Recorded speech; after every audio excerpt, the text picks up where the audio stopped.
Chapter 7. How it happened was no big mystery.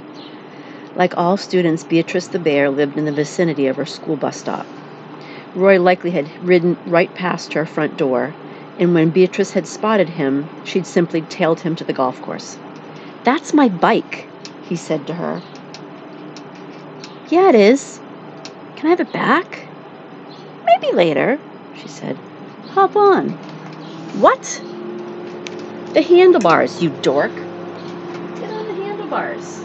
We're going for a ride." Roy did what he was told. He wanted to retrieve his bicycle and go home.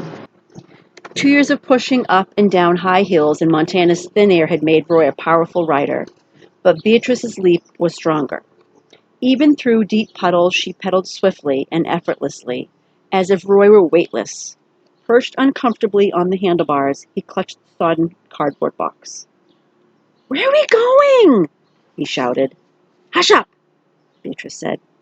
She steamed past the fancy brick entrance to the golf course, and soon the paved road gave way to a dirt rut with no curbs or streetlights.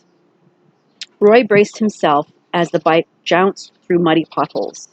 The rain had softened to a mist, and his swift, wet shirt felt cool against his skin. Beatrice stopped when they came to a tall, chain-link fence. Roy observed that a small section had been cut with wire clippers that it could be pulled back. He got off the handlebars and tugged at his jeans, which had ridden up the crack of his butt. Beatrice parked the bicycle and motioned for Roy to follow her through the hole in the fence. They entered a junkyard full of wrecked automobiles, acres of them. In the twilight, Roy and Beatrice crept along, darting from one rusty hulk to the next. From the way Beatrice was acting, Roy assumed they weren't alone on the property. Soon they came to an old panel truck propped up on cinder blocks. Roy could barely make out the faded red lettering on its battered awning. JoJo's Ice Cream and Snow Cones. Beatrice stepped up into the cab, pulling Roy behind her.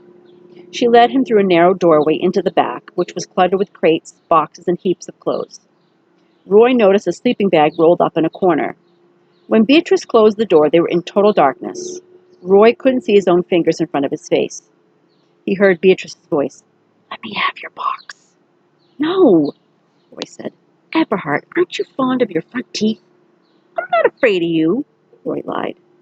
It was stuffy and humid inside the old ice cream truck. Mosquitoes hummed in Roy's ears when he slapped at them blindly. He smelled something that seemed out of place, something oddly familiar. Cookies? The truck smelled like freshly baked peanut butter cookies, the kind Roy's mother made. The piercing beam of a flashlight caught him squarely in the eyes, and he turned away. "For the last time," Beatrice said menacingly, "what's in the shoebox?" "Shoes," said Roy. "I'm so sure." "Honest." She snatched the box from his hands, and it flipped open, aiming the flashlight at its contents. "I told you," Roy said. Beatrice huffed. "Why are you carrying around an extra pair of sneakers? That's really weird, cowgirl." "The shoes aren't for me," Roy said. They were almost brand new, and he'd only worn them a couple of times. "Then who were they for?" "Just a kid I met." "What kid?" "The one I told you about at school. The one who went running by your bus stop that day." "Oh," said Beatrice caustically. "The one you went chasing when you should have been minding your own business?" She turned the flashlight off and everything went black again.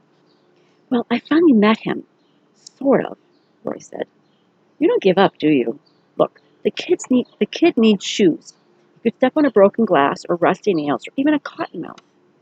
How do you know what he wants to wear, Eberhard?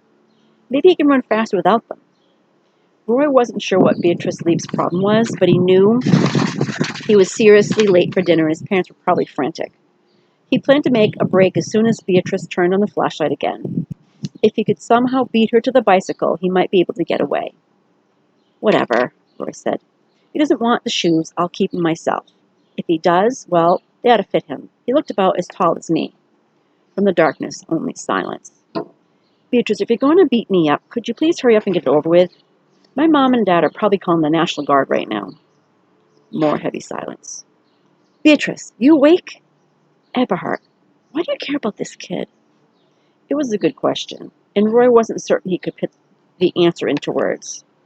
There was something about the look on the boy's face when he went running past the school bus those days. Something urgent and determined and unforgettable. I don't know, Roy said to Beatrice Leap. I don't know why. The flashlight blinked on. Roy clambered for the door, but Beatrice calmly snatched him by the seat of his jeans and yanked him to the floor beside her. Roy sat there panting, waiting to get clobbered. Yet she didn't seem mad. What size are these? She asked, holding up the sneakers. 9s, said Roy. In the cupped glow of light, Beatrice put a finger to her lips and pointed over her shoulder. Then Roy heard the footsteps outside. Beatrice clicked off the light and they waited. The steps in the gravel sounded heavy and ponderous, like those of a large man. Something jangled as he moved. A set of keys, maybe, or loose coins in a pocket. Roy held his breath. As the watchman approached the ice cream truck, he whacked one of the fenders with what sounded like a lead pipe. Roy jumped but made no noise.